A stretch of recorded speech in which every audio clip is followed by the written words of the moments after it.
Hey everyone, this is Michael, and this is the Market Trend Advisory video for February 20th, 2022. We're just going to make this a pretty short video. We're going to go into the current market trend overview. Before I start, I'll just say that the content and information in this presentation is provided for educational, informational purposes only, and in no way should be considered investment advice. So let's take a look at where the market ended on Friday. We kind of threw in the towel on the end of the week last week, and we finally moved into a market in downtrend or a market in correction as of Friday. The S&P was hanging in there with a market count of 1, which gives you a 30% exposure. But on Friday's close, that moved to 0 and market exposure of 0.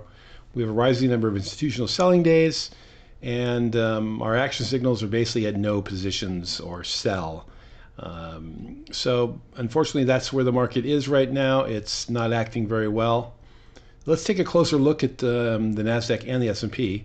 So here's the NASDAQ. You can see the market had a correction going on here. This was our all-time high was back here in November. Looked like we tried to make a new high. It looked like we had a nice little cup with handle formed, but it failed. Then we broke below. We finally had a huge reversal day here in January, and that was the first day of a attempted rally, and that was a nice strong volume down here.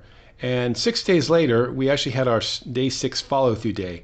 The arrow should really be pointing to this guy right here, this blue bar here, not this one. So that was day 6, and the only thing is that, which is one of the reasons why we're kind of maybe seeing the rally just failing, is that the volume was really just not very high. It was a little bit higher than the previous day, and even though it did qualify, the S&P was the same. So we didn't get the most powerful, follow-through going on. And we did have one additional follow-through day, which was right here on higher volume, but again, not even at average. This red line here is the average volume over the last 50 days. So we didn't really see a lot of strength. I think a lot of these big moves here were short covering, which is what happens in corrections. You get just people piling back in, the shorts get scared, and it just causes those massive up moves that you sometimes see. And there's been, I think, close to 10% moves at times in the NASDAQ in one day because of short covering and other buying that generates. So here we are. We unfortunately undercut over here the low of the follow-through day, and not a good sign. And that also triggered another sell signal for our system. And you can also see we've had 5 institutional selling days in a short amount of time, and we're also breaking to new lows as of Friday. So really, when you start adding all this up, institutions are just quietly selling into this rally. And when you get this much in distribution after a follow-through day, it usually kills the rally. We talked about that last week, and we're just kind of heading lower. Where this is going to go, nobody knows. It's a very headline-driven market right now with the Russia-Ukraine crisis and with the Fed and interest rates. So my guess is we'll probably come down and at least test this low here at 13,094. I wouldn't be surprised if we break it and head much lower, because the market still seems to be set up after the last 2 years of a lot of bubble activity, a lot of just craziness that went on with the meme stocks, and just it's all been outlined in that ongoing bubble article I've been publishing for over a year. And so a lot was priced in, and I think we're starting to see a lot of disappointments now. There was just too much expectations, which is why you're starting to see many earnings reports getting just hit with selling, and we're getting some doozy, breakdowns on earnings, especially with some of the high growth stocks. That's all kind of very late stage market things that you see. We saw this in 2000 to 2002. So we're kind of set up, but again, this is the stock market. It can do anything. We could be ripping to new highs, and in a few weeks we're at all-time highs. Doesn't look likely, but it could happen. So let's look at the S&P. It's been acting a little stronger because it's got more of the industrials and cyclical stocks other things, not just techs, which have really been getting hammered. But again, we've had 4 institutional selling days, and we're getting what's called a cluster. They're just coming, in a very short period of time. And it's also broken below its 200-day, it's the black line, which you can see here sort of was support for a while.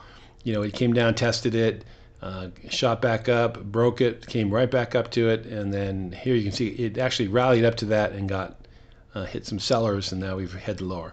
So all in all, this is acting stronger than the NASDAQ. If you just look at it, you can see also the relative strength versus the S&P is really declining, and the S&P doesn't have that line because it's versus the S&P.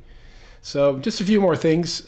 Here's that chart I've been showing. It's the percentage of NASDAQ stocks above the 200-day. We're still at under 20%, which is really, that's just bear market numbers. And we're just seeing more and more selling going on. And then for the S&P, we're below 50%, also not good, but at least stronger than the NASDAQ. So really, just in summary, it's the Ukraine conflict, inflation, and interest rates are really what the market's focusing on. Every day when the headlines come out, we're getting a lot of volatility, just basically headline based. So the risk is high. At this point, our system's saying no positions, and that's been very handy in the NASDAQ. Let me go back to the NASDAQ chart. In early January, we basically were out over here, and we had a little bit, I think we went up to mark count of 30%. We went out again, came back in a little bit, 30%, maybe a little bit higher here, but we've been really either not invested or underinvested. And for the stocks themselves, we have that newer indicator for individual stocks and non-index ETFs. That has basically been at no positions or small pilot positions, which for the most part haven't worked, which is why we have it on that signal. So the S&P had a little bit more buying signals going on just because of the sectors that have been working. They at least have more stocks making new highs than new lows. So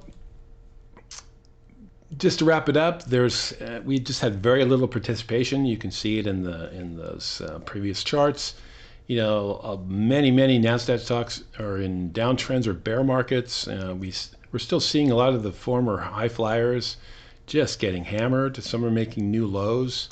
Many, as we've seen, are down 50, 60, 70, 80%. And we're talking like companies like PayPal and Square and, big mega cap companies, which are becoming not really mega caps anymore.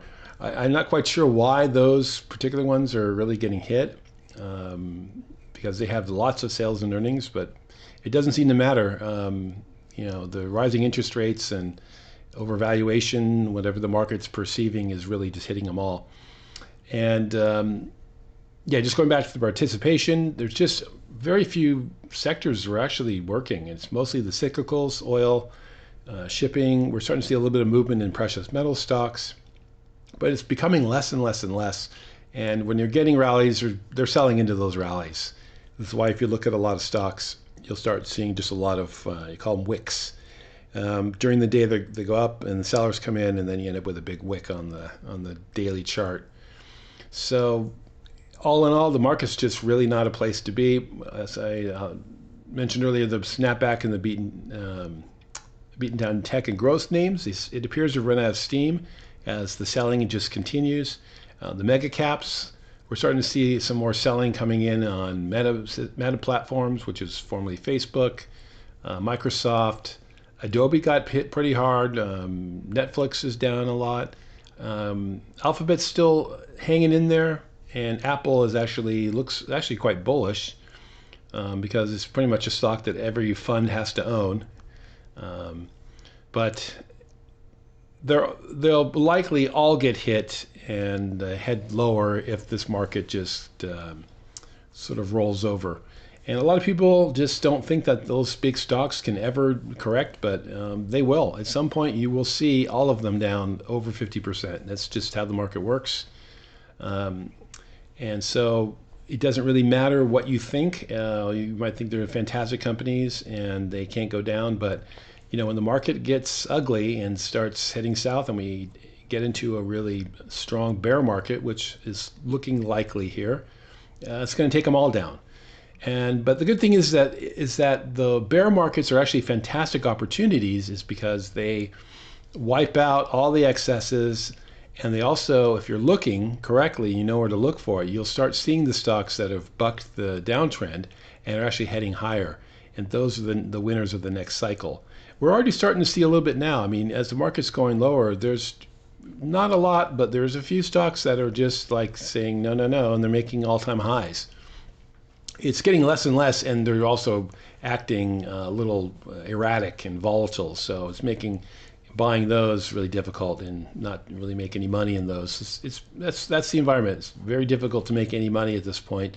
So, our system's telling us to be out, and it's best to be out and just be patient. And there will be eventually another fantastic time like 2020, where making money will be pretty easy. And stocks will basically go up and stay up instead of now where they go up and reverse and do all sorts of shenanigans and end up shaking you out with losses, or if you're not careful, hand you big losses like a lot of the former leaders. So that's about it for this week. We'll be back next weekend, and we'll see what the market brings us this week. All right. Thanks. Bye-bye.